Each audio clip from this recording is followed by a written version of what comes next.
Muling nagsagawa ng noise barrage ang mga supporters ng ABS-CBN sa mga social media platform.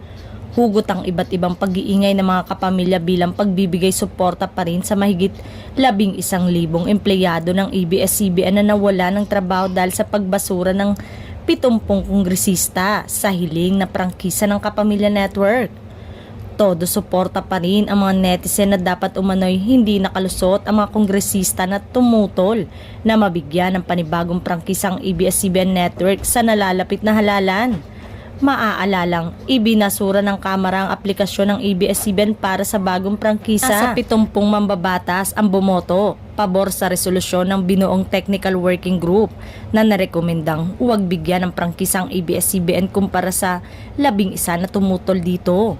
Kamakailan kasi ay 3 sa kongresista ang umami na tinakot walang choice, kundi bumoto para ipasara ang Kapamilya Channel.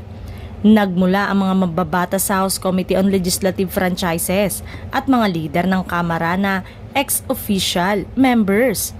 12 beses humarap sa Kamara ang mga opisyal ng ABS-CBN para manawagan ng bagong prangkisa na makapag-operate na alang-alang sa 11,000 na manggagawang nakadepende sa network. May 5 nang ipatigil ng National Telecommunication Commission ang pag-broadcast ng ABS-CBN, isang araw matapos mapaso ang prangkisa nito.